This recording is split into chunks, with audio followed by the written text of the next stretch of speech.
partners who actually say, you know what, I really can't fulfill your needs, and if it's going to make your life better, make my life better, you can see someone outside.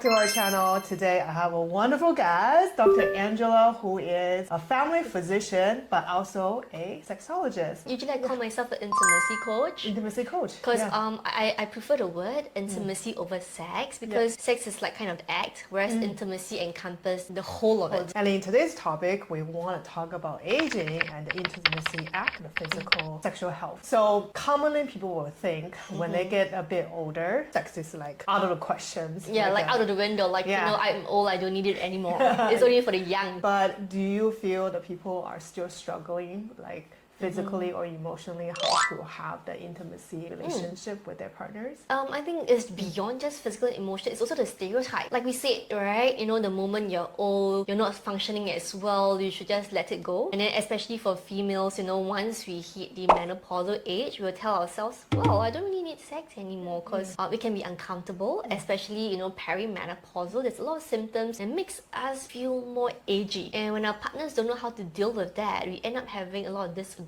So how can they come to a solution for that? You know, you still have a wonderful intimacy relationship, even post-menopause or during their aging process. The first thing we have to be really, really clear of is what does sex actually means for us as an individual. I mean, if we are clueless about it and just letting our partner or let society lead the way, then we don't know what we really want. So also to reframe the whole idea of sex is not just about penetrative sex, but there's also the intimacy, the connection, and the expression of the sexuality. And then the love, you know, just the caressing, the cuddling, or the fondling sometimes are much more precious than having an intercourse per se, right? So it's for each of us to actually be aware or be mindful of what are we really looking for when we are partaking in a sexual experience with our partners. What do we really want from it? Is it the connection, or is it just the physical touch, or maybe, you know, some people are still looking for orgasm, you know, that is awesome as well. But as our body changes, you know, how we get orgasms, how often we have them, it might change too, because there are some women who has tell me the more mature they are actually better at figuring out how their bodies work, and they're having better orgasms. So, you know, who can say what's right or what's wrong? What are the most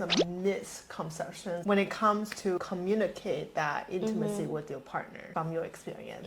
I think it's where the timing and the frequency, because the long-term committed relationship, you know, we have our own lives, we have our own schedule. It's like, unlike our dating days, when we are going out for the date, it's just my time with my partner. And a lot of time it's very easy to go into sex because that block of time is really blocked off our partner. But when you start staying together, you're married, you have kids, you have various commitments, you don't really find that spaces anymore. So a lot of times, you know, your partner may approach you, but it's the wrong time. Or you approach your partner, then it's the wrong time. And then you end up with a lot of rejection. Rejections add up into resentments and failure in the relationship, and these are all not communicated. So over time, more often than not, you know, male will be afraid of asking because they don't want to be rejected again. So when it comes to that, like, what will be the solutions or guidance to solving that? Essentially, like, having an open communication. It might be tough for a couple who are not used to having difficult conversations, but there's always a start. And if you find that things are really tricky, feel free to do this in the face of a facilitator, be it a counselor or sex therapist, but someone who you think you'll be comfortable to help to mediate the challenges. Because when we're having a difficult conversations, a lot of times you'll be so afraid, am I going to step on a time bomb? You know, is my partner going to erupt? Am I going to say the right thing? You know, I don't want my partner to be sad. I don't want to be hurt too. So a lot of these feelings can be nicely navigated without that big explosion. So during your experience, there are definitely a lot of like social stigmatism towards the intimacy act, especially for the